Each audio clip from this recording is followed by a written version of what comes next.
Hemos vuelto al fascismo. Sí, esa es la cara que se me ha quedado al leer ese título. O vosotros os podéis quedar con una cara exactamente así.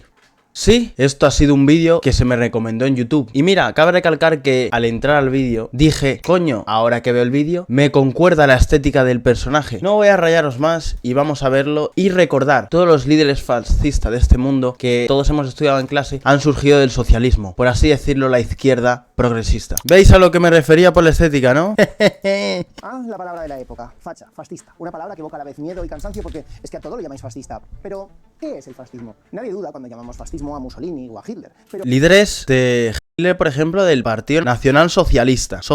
¿es tan fascista? ¿Lo son Bolsonaro, Le Pen, Orbán, Abascal? ¿Hay alguna diferencia entre la extrema derecha o alt-right o el nombre que se den ahora y el fascismo? Bueno, al parecer alguien necesita de una clase de historia para aclararlo, pero estás en el sitio correcto. Y de paso voy a intentar explicar por qué puede que tengas la sensación de que se ha abusado del término fascista. Este tema ha sido votado por mis mecenas en Patreon, a los que les pedí, por favor, que eligiesen un tema sencillo y no muy controvertido después del último vídeo que hice. La democracia fue un error. Así que si tú también quieres hacerme sufrir a cambio de una módica contribución, entra en patreon.com/mikel. Y antes de meternos en faena, ¿sabes cómo evitar que te vigile un estado policial? Con nuestro patrocinador de hoy, NordVPN. Cuando investigo para estos vídeos, a veces tengo que recurrir a archivos y documentos que no están disponibles en mi región. Tu conexión a internet de usar, vaya. Y con solo un acceso a NordVPN, y sí que gracias a NordVPN. Bien, el fascismo como ideología y movimiento político ha sido ampliamente estudiado y aún más ampliamente debatido entre filósofos, historiadores... Claro. Pero podríamos dividir sus definiciones en dos grandes grupos. Por un lado, los que consideran el fascismo como un fenómeno histórico, mejor representado en la Europa de entreguerras y sobre todo en Alemania e Italia. Esto no quiere decir que no se haya podido o no se pueda dar el fascismo en otros sitios y momentos, sino que el contexto que dio lugar a su aparición y lo aupó al poder, cosas como una crisis de la democracia liberal, un agotamiento de las élites, crisis económica, sensación de humillación nacional, pues son difíciles de replicar. O tal vez no. El paisaje es un recurso narrativo por el cual el autor da pistas. Aquí tendríamos sobre todo a historiadores como Robert Paxton o Roger Griffin, y es en este grupo en el que me voy a centrar para entender qué parecidos y qué diferencias hay entre el fascismo del siglo XX y el del siglo XXI. Por otro lado, vamos a ver. Consideran que el fascismo es una pulsión dentro de nosotros o una lógica, una forma de pensar en la que el ser humano, de forma individual o de forma grupal, ha tendido a caer en varios momentos de la historia, y de la que esos fascismos clásicos, como la Alemania nazi, serían la forma más exagerada y descarnada. Pero, ¿en qué momento va a explicar qué es el fascismo? A ver si... Por supuesto, sobre todo a filósofos como Hannah Arendt, Judith Butler, Ernest Husserl, Umberto Eco. ¿Y cómo podríamos definir esa lógica fascista? Ok, vamos. Muy grandes rasgos, podríamos definirlo como una lógica de deshumanización, que decide que un grupo, por razón de su raza, sus capacidades intelectuales o físicas, su orientación sexual, identidad de género, ideología, etc., es prescindible, un enemigo o puede sacrificarse. Esto no se inventó. Vale, puede ser. Os voy a dar yo mi definición de fascista. Para mí, un fascista, entendido por lo que serían como Benito Mussolini en Italia, Adolf en Alemania, Francisco Franco en España, Stalin en la URSS, son dictadores socialistas. Me encantaría que os veáis un vídeo que os lo explica mejor que yo, y os lo va a explicar siempre, de Zunzunegui, uno de mis mayores referentes a la hora de aprender de historia, en el que basamos una serie de vídeos de El Misterio de América, y os dejaré el vídeo en la descripción, que se llama Dictadores Socialistas. Estos socialismos revolucionarios de izquierda son profundamente radicales. Son más radicales que las instituciones religiosas a las que ellos atacan, porque otra vez es yo tengo la verdad absoluta, estoy del lado correcto, yo tengo derecho a matar al que no está de mi lado porque el que no está de mi lado es el malo o el ignorante, el que no puede participar de este proyecto. ¿Por qué incluyen, por ejemplo, en este vídeo a Franco? Porque es la persona que ganó a los republicanos, y se basan en, por ejemplo, que para que Franco ganase tuvo que morir mucha gente, pero claro, no te dicen lo que hacían los republicanos en las iglesias o con las personas que aniquilaban. No sé, simplemente para que no metáis a Franco en el mismo saco que esta gente, Franco volvió a España novena economía mundial. Por lo que yo defino a los líderes socialistas, fascistas, dictadores socialistas, como lo pueden ser Hitler, son porque ellos te implantaban algo intentándote razonártelo, claro, pero como no lo razones, como en la URSS, te llevaban al gulag. Pero bueno, no creo que nuestro creador de contenido favorito desde ahora, que se llama Puto Mikel, quiera meternos que el socialismo no tiene nada que ver con algunos de estos líderes. En la Europa de los años 20. De hecho, Ernest Husserl, poeta y político de Martinica, y Franz Fanon ya decían que el fascismo no era más que la brutalidad del colonialismo cuando vuelve a casa, hacia dentro del propio continente. Es decir, que para ellos el fascismo sería colonialismo hacia adentro. En este sentido, la lógica fascista se distinguiría por una demarcación extrema de la barrera que separa entre dentro y fuera del grupo, y por querer purgar cualquier elemento que manche o perjudique lo que se percibe como la pureza del grupo. Y cuando veis a alguien llamar fascista a otra persona, lo más probable es que se esté refiriendo a esto y no que lo esté llamando un miembro de los Fasci de Combattimento fundado por Benito Mussolini. Ah, sí. ¿Se ha aguado el término fascista? ¿Es que los de la izquierda hemos abusado tanto del término llamándoselo a todo aquel que nos lleve la contraria, que le hemos quitado su significado? ¿Eres de izquierdas? No voy a negar que yo he soltado un facha de Para nada se te veía. tiempo. Aunque para mí fascista y facha no son lo mismo. Fascista con todas las letras es como más serio, ¿no? Mientras que facha es como un aspirante, ¿no? Todavía no está ahí. Igual simplemente es que tiene alguna idea suelta, tiene a lo mejor un par de rasgos del checklist. Claro que sí, lo que queréis es un facha. Para esta gente de izquierdas es cualquier persona que no piense como ellos. Un par de benitos. Y que ellos, claro, con sus políticas intentarían razonarte para que pienses como ellos y sacarte de tu fascismo. Claro que sí. Definimos el fascismo como una lógica, una manera de pensar. Es esperable que el término fascista o facha se acabe diciendo a veces de forma desacertada o incluso aleatoria. A veces entramos en una lógica fascista sin ser nosotros nada de eso, pero nuestro lenguaje o nuestros actos están metidos en esa lógica sin darnos cuenta. La lógica de la pureza del grupo puede aparecer de muchas formas, y dado que sabemos a los extremos a los que puede llevar, debe extrañarnos que haya tanta gente hipervigilante o simplemente gente que analiza lo que hay por debajo de algo que para nosotros parece anodino o incluso que ya está aceptado. Voy a poner un ejemplo para que nos entendamos. En 2002, Brian Pronger sacó un libro llamado Fascismo Corporal, Salvación en la tecnología de la aptitud física, donde explora cómo la obsesión con ciertos físicos se ha impuesto como un ideal para que cada uno explote su propio cuerpo y, sobre todo, para ver a quien no aspira a ese tipo de cuerpo como alguien con una tara. No solo Claro que sí. La gente que va al gimnasio, al ver a la gente que es gorda, son fascistas porque, claro, como quieren llegar a ese cuerpo y los gordos no pueden porque les gusta la comida, ya yo soy fascista porque, claro, como entreno y es lo que espero que todo el mundo haga, porque es lo saludable, al yo dictaminarle a un gordo que tiene que comer menos y entrenar, soy fascista del cuerpo. física, sino también mental, como un débil que carece de la disciplina como para seguir una dieta, ir al gimnasio, etc. ¿Quiere esto decir que hacer crossfit es facha? No, o sea, yo tengo mis críticas al crossfit, pero esa no es una, aunque casi que parece, la verdad. Tampoco te está llamando facha por tomar proteínas o por ser una musculoca o por ir al gimnasio 2 veces a la semana, no. 5 o 7. Pero 20 años después de ese libro, si os metéis en Instagram y tenéis el algoritmo roto como yo, puede que os salgan un montón de vídeos de gurús del ejercicio y el fitness y puede que notéis una cosa rara. Muchos de estos perfiles, sobre todo de Estados Unidos, son cristonacionalistas, es decir, nacionalistas cristianos, uno de los principales cristonacionalistas. Dios mío. apoyos de Donald Trump. Y puede que a base de mirar pectorales de un señor con barba, de repente te estén vendiendo que no tener ese cuerpo es de débil, de degenerados, y que ese cuerpo va asociado a un modo de vida concreto que va más allá del ejercicio o de la dieta, que es una familia tradicional, ir a la iglesia, pero sobre todo, que si no sigues esos ideales, porque no puedes o porque no quieres, es que hay algo mal en ti. And that's why the Bible goes after laziness as a sin. Esa es la lógica fascista aplicada al Es que la pereza es un pecado. ejercicio. Y eso que cuando salió este libro no existían los Sinfen ni los Luke Maxer que se rompían huesos de la cara para, según ellos, alcanzar un físico superior que les permitiría denigrar a las mujeres. No existía clavícula, no se había inventado la palabra mogging, eran unos tiempos más sencillos. ¿Quiere decir esto que todos los influencers de fitness son fachas? Tampoco. Por supuesto, hay una gran diferencia entre esto Anything where you have more than 35s stacked on each side is impressive. y esto. A mí me costaba hasta hace un año aceptar el fisicazo que tengo. Pero no es difícil ver cómo alguien que quiere transmitir ese último mensaje busca hacerlo en espacios donde va gente que simplemente quiere hacerlo primero y a la que se le puede vender que solo ese modo de vida es aceptable. Así que analizar esa tendencia que hay por debajo y hacerla evidente es útil para precisamente cortarla de raíz y no dejar que te arrastre de este grupo a este grupo. Que vayas al gimnasio Se ha comprado todo el pack este tío. pero sin caer en esas lógicas de superioridad y de pureza, para quitarle poder a ese fascismo corporal y que si te matas al gimnasio porque quieres llegar a un cierto físico, sea de una forma más consciente, tanto de cómo se construyen estos ideales inalcanzables y cómo se te imponen, como de tus propios deseos y limitaciones para llegar a ello. Bien, ahora entiendes por qué tu sobrino de 20 años que se acaba de leer una unidad de ensayo político llama facha a todo lo que hagas. Cuando hablamos del fascismo no como un fenómeno histórico, sino como una lógica o forma de pensar, la idea de la pureza del grupo es una constante. Esto es algo que la extrema derecha o la alt-right hace continuamente. Por ejemplo, al hablar de los inmigrantes como un peligro ya no solo para la seguridad, sino incluso para la cultura o la esencia de lo que cojones sea España o esta...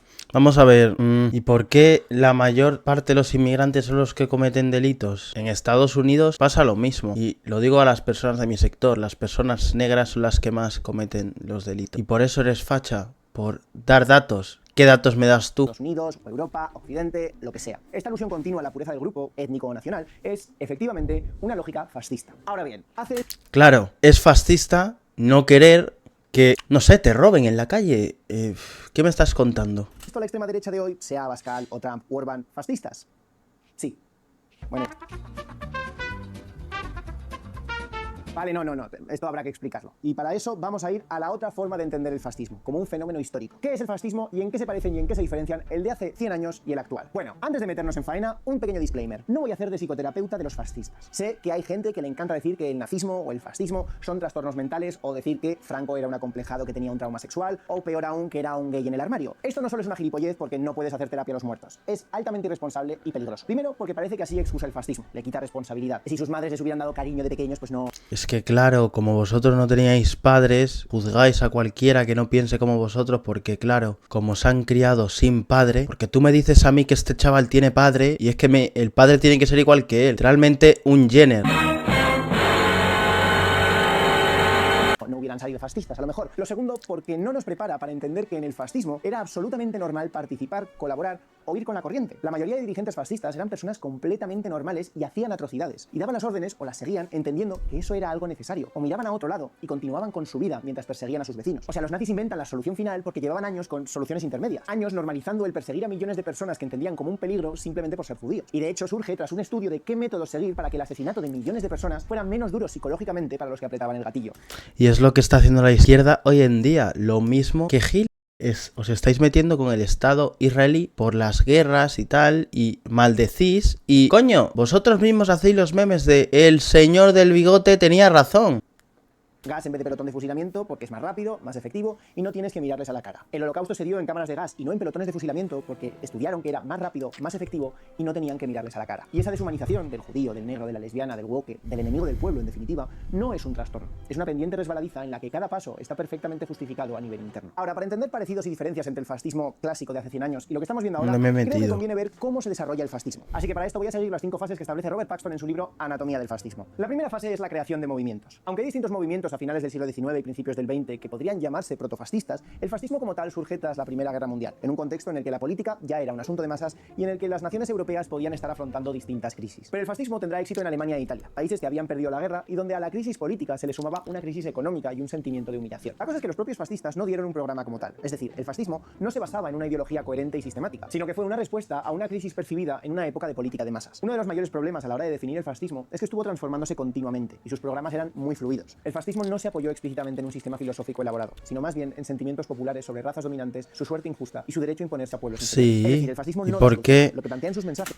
¿Y por qué hoy en día existe el fascismo? Yo no he escuchado a Abascal decir que por ser español eres mejor que yo, que soy negro. Es que hay un problema que la nación, que normalmente equipara con la raza, pero no siempre, ha degenerado por culpa de los enemigos que tiene dentro, gente débil. Lo único que propone es regenerar esa nación elegida, y lo que propone para conseguirlo va a ir cambiando según el objetivo y según la audiencia a la que esté hablando. En este sentido, algunos filósofos e historiadores han intentado hacer un listado de rasgos que puedan definir el pensamiento fascista. Por ejemplo, los 14 puntos que da Umberto Eco para el fascismo eterno, lo que él llama el urfascismo. Este urfascismo incluye cosas como el culto a la tradición, el rechazo del arte modernista, el desprecio al débil, el machismo, entender la vida como una guerra permanente, buscar su principal apoyo en la clase media frustrada, el miedo a la diferencia, estar en desacuerdo se entiende como una traición. No todas estas características van a estar presentes en el mismo grado ni se van a presentar igual en todos los fascismos. Por ejemplo, madre mía, el es fascismo de Mussolini que no tuvo el antisemitismo del nazi, al menos hasta la guerra, pero sí perseguían a los eslavos. Y lo de Eco está bien, pero ignora otros rasgos que permiten que el fascismo florezca y gane adeptos. Por ejemplo, un sentimiento de crisis para la que las soluciones adicionales no sirven, o por ejemplo, la fantasía de venganza, la idea de que el grupo nacional o racial va por encima de todo y que como ha sido víctima, no es necesario solo conseguir poder, sino que es necesario vengarse de todos los que lo han humillado. Vemos aquí, por ejemplo, cuando los de Vox dicen no solo que cuando lleguen al poder van a despedir a los wokes de Televisión Española para hacer una programación a su gusto, sino que básicamente no van a pagarle con el dinero de los contribuyentes a la televisión, que es a lo que se dedica, a pagarle con el dinero de los contribuyentes para hacer apología del PSOE o de izquierdas y demonizarlo. Que tengan un canal de televisión y compitan por las audiencias. Eso se llama libre mercado, no fascismo. los van a perseguir y humillar y les van a llevar a los tribunales. O en el caso de algunos de sus fans más acérrimos que van a pegar palizas o violar periodistas. Tema ligero, ¿eh? No basta con ganar y defender tus políticas. Tienes que humillar al otro y hacerle desaparecer. A día de hoy... Pero es que esos son titulares de periódicos de izquierda. No sé si has investigado o tienes un vídeo sobre que una persona haya dicho esas declaraciones que estás diciendo. Lo que puede ser, a lo que yo puedo llegar, es que no les están amenazando ni nada, sino que si tú me blasfemas o pones palabras en mi boca en un programa donde yo no he dicho nada o son mentiras, eso es denunciable. Quizás es eso. Y de las personas que tú estás diciendo, de sus fans más adeptos, ¿qué hacemos con la gente que sigue siendo nazi? ¿Nos deshacemos de ellos? Aunque no estemos de acuerdo con sus ideologías, ¿qué hacemos? ¿Los matamos? Hoy en todas las democracias occidentales hay movimientos fascistas, aunque sean minoritarios. Y los lleva viendo desde hace 100 años, normalmente en partidos o en distintas organizaciones que pueden estar vinculadas a partidos. Piensa en Desocupa, que tiene un neonazi a la cabeza, o Hazte Oír, o los skinhead de toda la vida. Pero no son nuevos. Realmente los grupos neonazis y fascistas nunca han desaparecido del todo, aunque hayan tenido que cambiar sus símbolos o algunas de sus eslóganes. Pero al menos hace un bien mayor, aunque sea nazi y no estemos con sus ideologías, ha podido desalojar a un montón de Ocupa. Ha generado el movimiento Desocupa. La gente de izquierda yo creo que tiene el cerebro un poquito rotado, porque podemos escuchar a gente como Santiago Segura que dice: ¿por qué qué se tienen que meter en mi casa para eso que el gobierno le haga una? O sea, vosotros defendéis la ocupación, no sé si la defiendes, no voy a poner palabras en tu boca, pero la gente de izquierda defiende la ocupación, pero que no se te ocupen en tu casa, claro. Pero claro, si hay gente que desocupa y tiene que acudir a gente, pues que pueda ser nazi o no, yo no lo sé, porque es la empresa, ya buscáis cualquier tara para tachar a esa empresa. Pero claro, si os pasa a vosotros seríais los primeros que los llamaríais. Estoy traumadítex con este vidietex. Y otras cosas, sobre todo el discurso de fondo, que no han cambiado mucho. Estas organizaciones que están apoyadas o financiadas por partidos recurren a hacer todo tipo de propaganda, intentando penetrar en barrios para culpar a los menas de que no tengas vivienda o creando problemas artificiales haciendo que te fijes en una minoría. Y los más 500 o 600 millones de euros que recibe el Ministerio de Igualdad para hacer propaganda de la izquierda y de sus ideologías, tienen derecho hasta a hacer leyes que sacan a violadores de la cárcel. De eso no hablamos.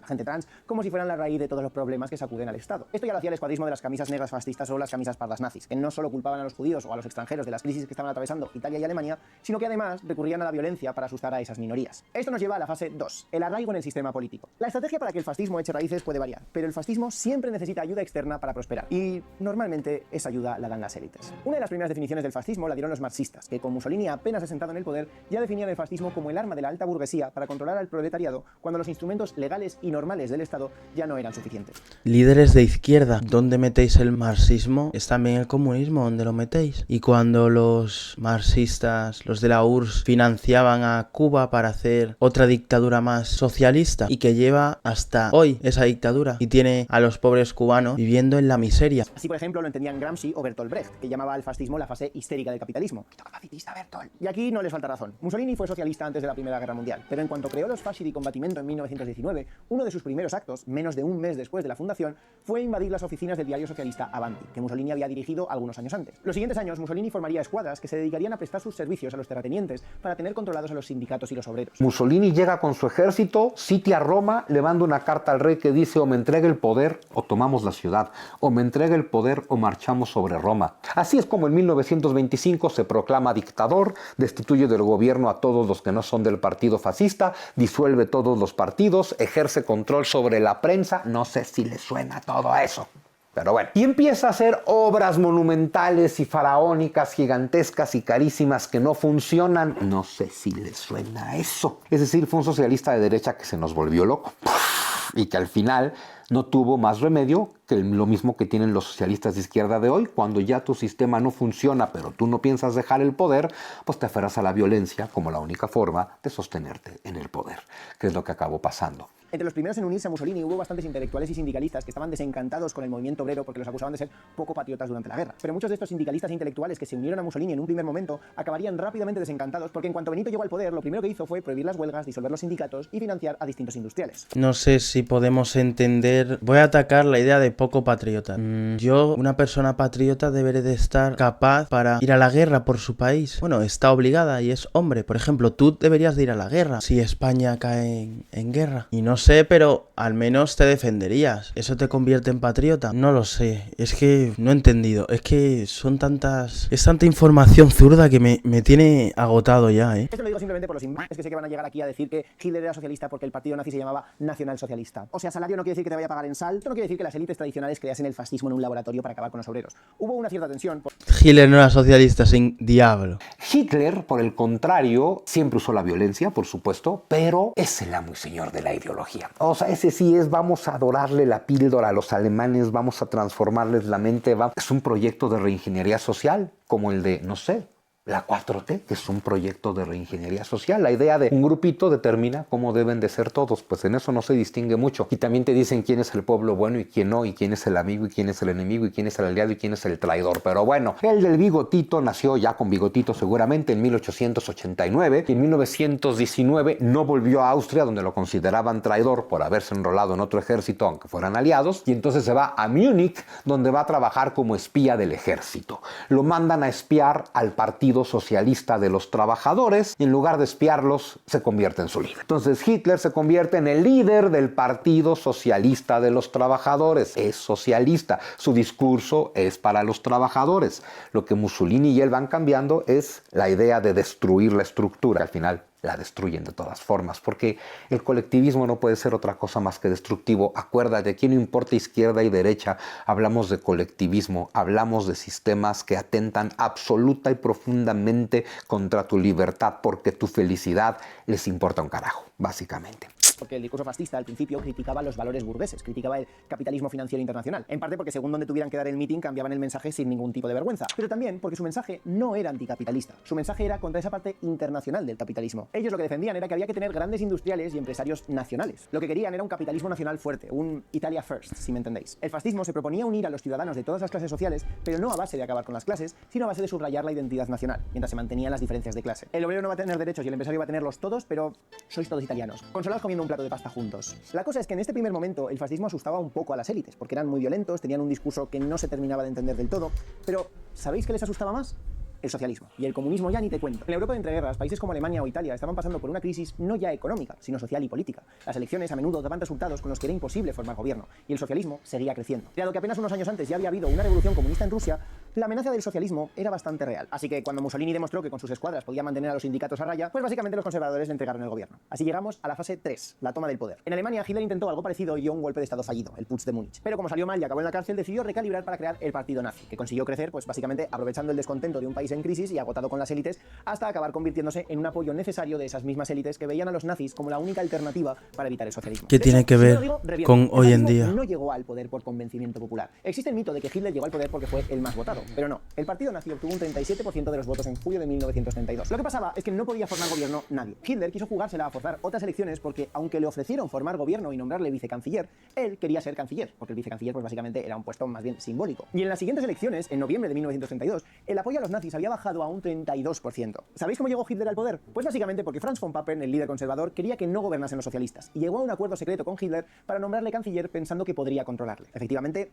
salió mal. Bueno, no, para ellos salió bien. De hecho, salió genial, porque efectivamente se beneficiaron, al menos durante unos años hasta que pues, perdieron la guerra. Quiere decir, este es un diagrama de las grandes empresas alemanas que tienen más de 100 años. ¿Adivináis cuál no colaboró con los nazis? Efectivamente, ninguna. Pero la mayoría de estas empresas colaboraron con los nazis después de que Hitler llegase al poder. Por ejemplo, el conglomerado químico IG Farben, que era la empresa más grande de Europa gracias al comercio internacional, hizo muy pocas aportaciones a los nazis antes de 1933. Pero después se convirtió en uno de los principales ayudantes de los nazis. ¿Hitler quería aumentar la autarquía y poner fin al comercio internacional? Bueno, no hay problema. Te adaptas, te reorganizas para dedicarte al rearme y encima te conviertes en una de las favoritas del régimen. Y así, todos contentos. Bueno, salvo la gente que vaya a estar al otro lado de esas armas químicas, claro. Lo mismo pasó con Mercedes, Allianz, Audi, Bayer y sus experimentos en los campos de concentración. Y en Italia pasó un poco lo mismo. Antes de llegar al poder, Mussolini y sus escuadras de las camisas negras ya se pusieron al servicio de empresarios y terratenientes para atar en corto a los socialistas y a los extranjeros. Las élites tradicionales pensaban que podían controlar a los fascistas y utilizarlos para poner a raya a los socialistas. No por nada se suele decir eso de rasca un liberal y aparecerá un fascista. Y una vez aceptaron poner a Mussolini en el poder, vieron que efectivamente los fascistas no tenían ningún interés en acabar con el capitalismo, solo con el capitalismo internacional. Y que de hecho los fascistas estaban recortando en derechos de los obreros, con lo cual ellos salían ganando, y aún más, podían ganar muchísimo más dinero si se reorientaban y se dedicaban al rearme. Un poco como ahora, vaya. Claro, a día de hoy que ya sabemos de qué va el fascismo, pues realmente las élites tradicionales están muchísimo más cómodas con esa etiqueta y no tienen ningún tipo de impedimento a financiarles incluso desde el principio. Los hermanos Koch, por ejemplo, financiaron y ayudaron a fundar organizaciones como Turning Point USA, aun cuando en público la criticaban y también criticaban a Trump, porque sabían lo útil que podía ser un movimiento como ese si llegaba al poder. Y lo mismo en Españita, la patronal del Corte Inglés, a la vez que pedía más trabajadores migrantes para reforzar sus plantillas, con la otra mano financiaba la aparición del germen que sería Vox. Y puede que esto nos parezca contradictorio, pero en realidad tiene todo el sentido del mundo. Si como empresario quieres explotar a los migrantes, lo mejor que puedes hacer es crear un mundo en el que tengan miedo del Estado y de las leyes para poder abusar de ellos más y más sin que se atrevan a rechistar. En este sentido, la única diferencia de la extrema derecha con el fascismo de hace 100 años es que ya ni siquiera se molestan en fingir un cierto tipo de crítica al capitalismo. Por ejemplo, Vox presentaba una propuesta para abaratar el despido y miles de trabajadores, sobre todo gente que se cree de clase media y que aspira a heredar la empresa, pero lo único que pueden despedir es, yo qué sé, gases, han votado esto. Porque... Pero si el líder fascista que odiáis y repudiáis, Franco, creó las dietas en el trabajo y las vacaciones, las pagas extra y los derechos del trabajador. Estos socialistas de derecha, Hitler, Mussolini, Franco, le hablan al pueblo. Sus discursos son para el pueblo. También hablan de la explotación, también hablan de la miseria, también hablan de todo esto. Solo que en lugar de invitarte a una revolución, establecen jornadas de trabajo, ¿qué pasó en España? Jornadas de trabajo, días de descanso, paga de Navidad, es decir, aguinaldo, y todavía ningún rojo español renuncia a ella, aunque la haya establecido el señor Franco, que no se te pueda despedir de tu trabajo, que tengas acceso a la vivienda. En ese sentido se logra una vida digna, ¿no? Oye, que no te dejan pensar, los de izquierda tampoco. Aquí, al parecer, todo se trata de que tú no pienses, solo que de un lado te piden la destrucción y del otro lado no. Pero la izquierda siempre ha sido mejor que la llamada derecha en las narrativas de poder. Son unos genios, son muy intelectuales, eso es la verdad. Pero bueno. Están desencantados con la situación y porque les han convencido y reordenado sus prioridades. También hemos venido a Lavapiés, pero nosotros hemos venido de noche. Restaurante árabe La Alhambra, como podéis ver, típico español. A Shala, la frutería pa' aquí de toda la vida, ¿sabes? Pagar Airbnb, el mayor problema que tiene este barrio, desde luego, son los pisos turísticos, como habéis podido ver. Que sí, que el problema de que no te puedas pagar el alquiler es culpa del señor que regenta el restaurante árabe de la esquina y no de Airbnb. A nivel de... No, el problema de que no te puedas pagar el alquiler es que tenéis hoy en día los jóvenes más ganas de vestir, haceros las uñas todas las semanas, el maquillaje que tienes en la cara, que oye, con mucho esfuerzo te lo has podido comprar, no te lo discuto. Pero eso es una de las formas, porque tú con un trabajo, quitándote los gustos de la vida, más o menos por decir, y mira, y si tienes pareja te lo ponemos más fácil, 2 sueldos. Podrías vivir de alquiler. Y el problema de la vivienda hoy en día es que el gobierno socialista, el PSOE, que parece que vota, no pretende hacer más viviendas y pone un montón de pegas e impuestos para hacerlo. Tú me dirás cuál es el problema en verdad, que un gobierno te ponga muchas pegas y tú no puedas trabajar para hacer nuevas viviendas, o lo contrario. No sé si pudierais dejar en vuestro gobierno que se hagan más obras de nuevas viviendas y no de lo que prometéis de viviendas a inmigrantes o a viviendas gratis económicas que lleváis prometiéndolas 4 años. De aquí a 5 años, 183.000 viviendas protegidas, 183.000 viviendas públicas. Estamos programando la construcción de 100.000 viviendas, 50.000 viviendas de la Sareb, construcción de 43.000 viviendas nuevas, de 65.000 viviendas. La promoción de otras 43.000 nuevas viviendas, 20.000 nuevas viviendas públicas, 50.000 viviendas, 20.000 viviendas también. En total, 183.000 viviendas. Una gran empresa pública de vivienda. Nada más y nada menos que de 43.000 viviendas. 15.000 viviendas industrializadas al año. ¿No crees que mejoraría el precio de la vivienda?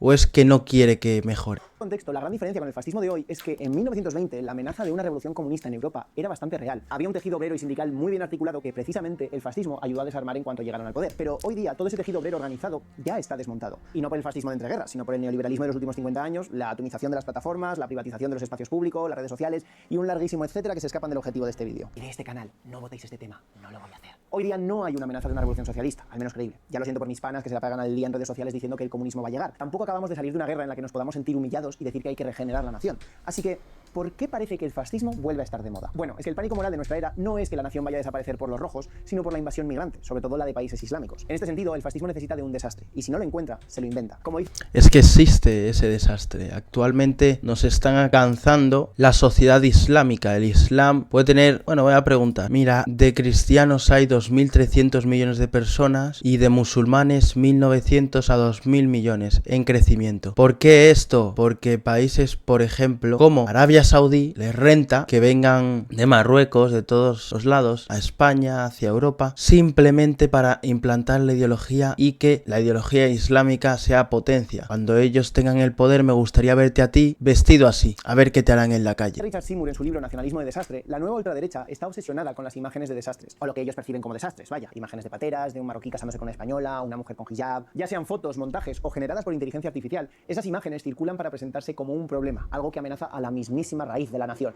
Es que me encantaría verlo a él en un país islámico. La persona a la que no dejan de llegarle al WhatsApp le cabrean tanto con problemas imaginarios que ya solo aludir a esas imágenes es capaz de despertarle un odio enorme y hacerle incapaz de salir de esa espiral. Estas son emociones que se propagan como la pólvora en internet y que se manipulan para movilizar a toda esta gente contra unos... No es verdad que hoy en día haya más musulmanes que cristianos en Barcelona, por ejemplo. Rivales que ya no son rivales, son traidores y enemigos. Y esto ya lo hemos visto. Sí, ahora los medios no son panfletos y desfiles, sino memes y cadenas en WhatsApp. Pero el mecanismo es el mismo. ¿Sabéis cuál es la principal diferencia entre el fascismo del siglo XX y el del siglo XXI? Que en el de hace 100 años al menos hay musicales divertidos ambientados en él. Money, money, money, money, money, money, money, money, money, money, money. Y nosotros mientras aquí en los años 20 de este siglo lo que tenemos es We Are Charlie Kirk. We carry the flag. Otra diferencia. Estás ridiculizando una muerte de un líder de derecha porque es que la izquierda es la mayor lacra de la humanidad. ¿Cómo puede ser que una muerte sea usada para reírse de una persona fallecida? Que en paz descanse. La diferencia principal es que a día de hoy el fascismo, cuando llega al poder, es a través de las urnas. Puede que en un sistema que no es del todo justo o donde no gana la persona más votada, como por ejemplo en Estados Unidos, o puede que lo hagan a través de coaliciones con la derecha tradicional. Pero sea como fuere, con ayuda de aliados o de ricachones cobardes que tienen miedo a los rojos, los fascistas llegan al poder. Ahora toca la fase 4, gobernar. Y si me estás viendo desde España u otros países de Europa, podrás podrás decir que estamos acercándonos a esto, con el partido de extrema derecha asociándose con los conservadores para conseguir puestos en el gobierno o incluso gobernando en solitario en algunos municipios y algunas regiones. Y también en Europa tendríamos ejemplos que ya estarían bien asentados en la fase 4 a nivel estatal, como la Hungría de Orbán o la Italia de Meloni. A lo que otros dirán que partidos como Vox o Front National en Francia o el partido de Meloni no son fascistas. Bueno, a ver, siendo justos, entre estos partidos de extrema derecha y el fascismo de hace 100 años hay diferencias y tenemos que entenderlas. Obviamente una diferencia son las cosas simbólicas. La extrema derecha de hoy no va a llamarse fascista abiertamente, al menos por ahora, ni van a desfilar por las calles en desfiles a paso militar. Y aunque hay gente dentro de estos partidos que utiliza abiertamente símbolos fascistas de hace 100 años, no se hace de forma oficial, aunque solo sea por no alejar a parte de su electorado. En este sentido, no solo han cambiado los símbolos, sino también las herramientas comunicativas. El fascismo hace 100 años recaía en el teatro para movilizar a las masas populares, con grandes desfiles y obviamente pues con propaganda. Hoy el reclutamiento parece mucho más disgregado. Sí, hay mítines y sí, Abascal se disfraza de hombre a caballo y performa ser hombre para la fotito de turno haciendo como que caza o cabalga o va a misa o cotiza, pero la mayoría de su mensaje llega a través de memes, de TikToks, de Reels, de tweets. Son espacios menos físicos y más virtuales. Otra diferencia principal es que mientras que el fascismo de los años 20 era expansionista, hablaba de armarse hasta los dientes para conquistar y expandir la nación, el militarismo no parece tan importante en la extrema derecha de hoy en día. Mussolini, por eso de recuperar el honor italiano herido, empezó campañas para intentar conquistar Etiopía, pero no vemos a Meloni tratando de invadir Túnez, ni a Orbán diciendo que quiere invadir Turquía, aunque sea para hacerse unos injertos. A esto hay excepciones, claro, como Israel, que ya hablé de ello en otro vídeo, o Trump, que se ha dedicado a atacar y amenazar a países. Ahora hablaré de él. Pero en cuanto a la retórica, Trump se ha dedicado a amenazar países. Fascista en general y las políticas no las han Es cambiado. que Pone la nación por me encantaría ver que hubiera ganado Kamala para ver cuántas guerras hubieran surgido por culpa de ella como han surgido por Barack Obama. Vamos a ver. Es que ya me estoy cabreando, tío. Os voy a explicar las principales guerras y conflictos que hubo con Barack Obama. Y os voy a poner 5. Guerra de Afganistán, guerra de Irak, guerra contra el ISIS, intervención en Libia y los conflictos indirectos. Claro, los ataques con drones en países como Pakistán, Yemen o Somalia, o el apoyo de la guerra en Siria. Y con Trump, que tenemos 2 guerras, que son las de... Bueno, durante el mandato de 2017 y 2021, 2 guerras hubo. Afganistán y contra el ISIS, en las que en Afganistán intentó retirarse con un acuerdo de paz y contra el ISIS es una organización terrorista. Es que de verdad, es que ojalá hubiera ganado Kamala, tío. Solo para ver lo que hubiera pasado con Estados Unidos y el mundo. Encima de todo, y buscan que todo el mundo se identifique con ella en términos absolutos. Hablan de que la nación es fuerte, pero a su vez que ha caído víctima de enemigos internos que quieren acabar con ella y hacerla depravada. Que la nación vive acomplejada por... yo qué sé, la leyenda negra, que te dice que no estés orgulloso por algo que pasó hace 500 años. No, tú deberías no solo estar orgulloso, es que deberías obsesionarte con lo que pasó hace 500 años. Lo sé, irónico que lo diga yo, que mi trabajo es literalmente obsesionarme con cosas que pasaron hace años para venir y contárosla. Y criminalizan a esos enemigos internos, los rojos, los negros, los arcoíris, que no es que luchen por sus derechos, es que te los quieren quitar a ti. Los que votan al que ellos han nombrado como el enemigo no es que estén equivocados o que no deberían gobernar, es que merecen ser destruidos, porque son demasiado fuertes, tanto que han conseguido degenerarlo todo, pero a la vez demasiado débiles, y por eso no merecen estar ahí. También cumplen otras cosas del fascismo clásico, como el recaer en la idea de una conspiración, que suele mezclarse con xenofobia o antisemitismo. Por ejemplo, la teoría del gran reemplazo o la Agenda 2030. Yo todavía no sé ni qué es y me da miedo preguntar a estas alturas. Y ahora por fin me voy a centrar en el que... No sabes qué es, ¿no? Pedazo de mari. No sabes qué es, ¿no? Se nota. Creo que es un ejemplo de fascismo del siglo XXI más desarrollado y es el de nuestro gran amigo, la naranja que habla. Matiz del micro de la edición, considero que el fascismo del siglo XXI que está más desarrollado en realidad es Israel, pero como tiene unas características particulares por la historia del sionismo y como sobre todo ya lo analicé en detalle en mi último vídeo, pues para este vamos a obviarlo un poco. Me refiero, por supuesto, a Donald Trump, a quien muchos llevan llamando fascista desde 2016 con su Make America Great Again, su hay que deportar a todos los inmigrantes, etc. Pero realmente... Pero yo quiero saber a qué inmigrantes ha deportado que no sean delincuentes. Muy pocos historiadores mainstream se sentían cómodos llamando a Trump fascista en 2016, pero 10 años dan para mucho y ahora son pocos los historiadores que no le llaman fascista. Así que, ¿qué ha hecho a Trump fascista? O al menos lo suficientemente fascista como para que todo el mundo se diera cuenta. Bueno, aunque no hay realmente un momento concreto, el punto en el que la mayoría de historiadores ya decidieron que se le podía aplicar la F palabra a Trump sin tapujos fue la reacción que tuvo a perder las elecciones en 2020. En 2020 Trump pierde, pero se niega a reconocer que perdiera. Y en vez de eso, culpa a los demócratas de haber robado las elecciones y a una conspiración interna. Dedicando meses a minar la credibilidad de la democracia estadounidense, que culminaría finalmente en el asalto al Capitolio el 6 de enero de 2021. Porque Trump, aunque luego lo negó, incitó al asalto, animó a sus seguidores en todos esos distintos foros, los Proud Boys, los MAGA, los QAnon, de ir a hacer un día histórico. Me cago en mi puta vida, tío. Es que mejor estábamos con el otro, con el viejo ese que no se sostenía ni para dar un discurso. Organizaciones como Turning Point USA fletaron autobuses. Pero claro, la convocatoria fue un fracaso, así que luego lo negaron todo. Pero fue ese intento de utilizar la violencia de forma tan abierta contra las instituciones y contra los rivales políticos lo que para muchos ya lo hizo innegable. Trump había dejado de ser una persona con una retórica autoritaria para ser un fascista. Aunque bueno, yo debo decir que la violencia con los centros de detención para migrantes o la brutalidad policial contra las minorías ya llevaba muchísimo tiempo definiendo el gobierno de Trump, ¿eh? Bueno, y el de Obama, y el de Bush, y el de... En fin, pero al menos esos vale. intentaban disimularlo, no se regocijaban en ello y lo hacían parte de su campaña política. La cosa es que Trump, su campaña y las intenciones de quienes les apoyaban, tanto a nivel financiero como a nivel estratégico, lleva siendo fascista desde su primera legislatura. Otra cosa es hasta qué punto estaban dispuestos a pisar el acelerador en su programa. En su segunda legislatura lleva solo un año y ya ha cumplido con la mitad de lo que él llama el Project 2025. Ha recortado programas y departamentos enteros del gobierno, ha abaratado despidos, ha promovido leyes que hagan más difíciles las huelgas y ha doblado el presupuesto de ICE para convertirlo en una policía privada dedicada a asustar a sus oponentes políticos. Hitler tenía las camisas pardas y Trump a las camisas camuflaje, supongo. Pero esto no es sino la versión más descarnada y rápida de algo que ya empezó a hacer en su primera legislatura. Hay otra cosa que diferencia el fascismo de otras dictaduras o movimientos autoritarios. El fascismo es un movimiento de masas, necesita movilizar a toda la sociedad y regular todos los aspectos de su vida. Por ejemplo, Hitler y Mussolini crearon espacios de ocio, el Kraftwerk y el Dopolaboro respectivamente, como las organizaciones para gestionar el tiempo libre de los ciudadanos después del trabajo, porque incluso el tiempo tenía que estar gestionado por el partido. Y hasta cierto punto podría parecer que esto no está presente en las extremas derechas de hoy. Meloni no está intentando que los chavales se apunten a juventudes melonianas, vaya, aunque sí que está metiendo mano en la vida familiar de los italianos. Pero en verdad, el fascismo del siglo XXI sí que está haciendo esto, pero de una forma... Porque hoy en día... ¿Cómo defines tú a que, por ejemplo, en España haya un hijo por español y 4 por inmigrante? ¿No crees que es algo mal, que debería de haber más población con ganas de ser padres? Más enrevesada. Y creo que esto se ve muchísimo más claro con Trump. Un ejemplo tonto es el show de la Super Bowl. Cuando se anunció que Bad Bunny iba a hacer el show del descanso de la Super Bowl, aparte del típico arrebato de insultos que llevamos viendo de esta gente que quieren convertir todo en una batalla cultural y en los woke lo han arruinado todo, enseguida se anunció que había una alternativa organizada por Turning Point USA, la organización donde trabajaba Charlie Kirk hasta que fue despedido por una bala. En este show alternativo cantaría Kid Rock sobre cómo él solo quiere cortar el césped y dar de comer a su perro, pero los woke ahora quieren que los niños sean niñas. No me lo estoy inventando, esta es literalmente una parte de la letra que cantó. Es que es lo que queréis. No sé, al menos los nazis tenían a Riefenstahl, ¿sabes?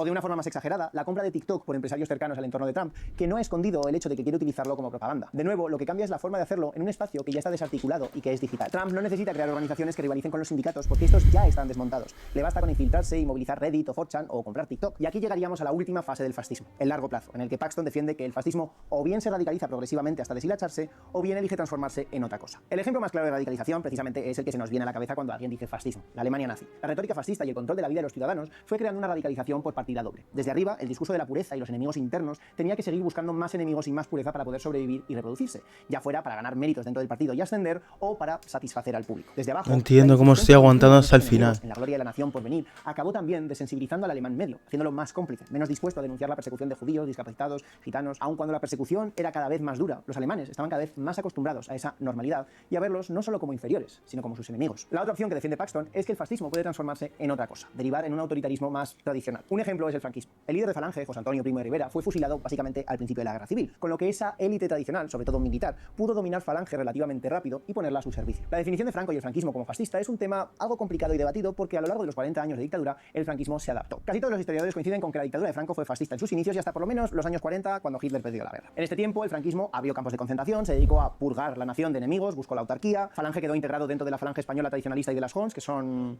Juntas de Ofensiva Nacional Sindicalista. Eso. Pero con el tiempo, Franco fue adaptando su mensaje y quitando importancia a ese apoyo falangista y buscando en su lugar apoyo en grupos más tradicionales como el Opus y derivando en un autoritarismo con un gobierno más tecnocrático. Y aunque seguía persiguiendo la disidencia, ya fuera sexual, moral o política, y seguía habiendo elementos de ese urfascismo como el culto a la tradición o incluso lo vivió él. Conspiraciones como el complot. Él lo vivió. Su idea de regenerar España pasó a temas de dictaduras más tradicionales, apoyándose sobre todo en la Iglesia. Así que hay muchos historiadores que diferencian entre un primer franquismo de los 40 y 50, que sería más propiamente fascista, y un segundo franquismo en el que fue un autoritarismo con elementos fascistas. Mientras que otros historiadores aplican el término fascista a todo el franquismo. Pero si queremos entender parecidos y diferencias entre el fascismo del siglo XX y del siglo XXI en esta fase, pues es bastante complicado porque, bueno, pues porque aún estamos en medio del meollo. Que yo no soy futurólogo, cojones. Sí parece que gobiernos de extrema derecha como el de Orbán o Meloni han aprendido del fascismo del pasado a la hora de moderar algunos de sus elementos de base para tener un cierto control sobre esa radicalización. Por ejemplo, al no abogar por rearmarse para expandirse a otros países, sino centrarse en mantener la soberanía nacional, pues es poco probable que acaben en un búnker rodeados del Ejército Rojo. Pero igualmente, esa retórica de perseguir minorías llegará un momento que o bien se agote porque la gente verá que sus vidas no mejoran por echar a migrantes, o bien se tendrá que exagerar y buscar nuevos chivos expiatorios y nuevos enemigos internos. En el caso de Trump parece que él no tiene ningún reparo en tomar esa retórica de invadir países, rearmarse y liarla, o a nivel interno desatar a sus camisas pardas donde haga falta. En este sentido, el haber aumentado el uso de la violencia tanto y en tan poco tiempo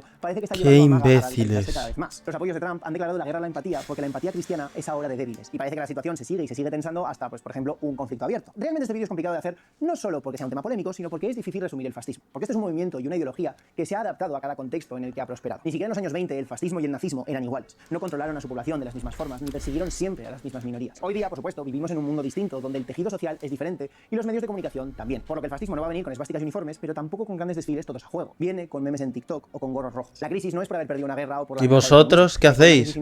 Lo de Charlie Kirk, ¿qué es? Cambio climático, aunque el miedo a que vienen los rojos se siga utilizando. Pero si hay una línea en común que se ha mantenido a lo largo de estos 100 años, son lo que Paxton llama las pasiones movilizadoras, o los principios del fascismo de Humberto Eco. El ultranacionalismo, poniendo la nación o la raza por encima de todo, la idea de que el grupo está amenazado y ha sido víctima de un complot llevado a cabo por enemigos internos que quieren acabar con la nación, el que cualquiera que esté en desacuerdo es un traidor y un enemigo del grupo, el ensalzar a una figura de autoridad como la encarnación de la voluntad nacional, la exaltación de la violencia y creer que el pacifismo es débil y al débil hay que despreciarle o expulsarle. Así que sí, la extrema derecha que lleva años hablando de los enemigos de España, de que España debe regenerarse, la España viva frente a sus enemigos, que reduce a gente a palabras sin significado como menas, woke, lobby, para hablar de conspiraciones y para deshumanizar a todo aquel que le lleve la contraria, pues como que encaja bastante con el fascismo. Me encantaría verte en un mandato fascista, bueno, socialista de los que tú dices, como lo puede ser el de la URSS, haciendo vídeos como este. A ver si en un mandato, como tú dices, que como hemos vuelto al fascismo fascista, puedas hacer vídeos como este y no te lo tiren, o no te intenten censurar, o no vayas al gulag. Y recordar, gente, ole por mí y ole por vosotros por haber aguantado hasta el final escuchando a esta aberración. Con 300.000 suscriptores, hablamos de, bueno, 200.000 visitas, hablamos de, bueno, 27.000 likes también, bueno, me da igual, hablamos de, para generalizar, a los 300.000 votantes del PSOE, ¿vale? Entonces, recordar, si entrenas, aunque él ya ha dicho que no y lo ha rectificado, si tú entrenas y te parece inferior un gordo, por no entrenar, eres un nazi fascista. ¡Ay, Dios mío, qué ganas tengo de... ¿De qué coño? Lo malo es que pensar, chicos, pensar lo malo que es decirle a una persona obesa que está obesa por no hacer ejercicio y no llevar la dieta. Somos fascistas del gym.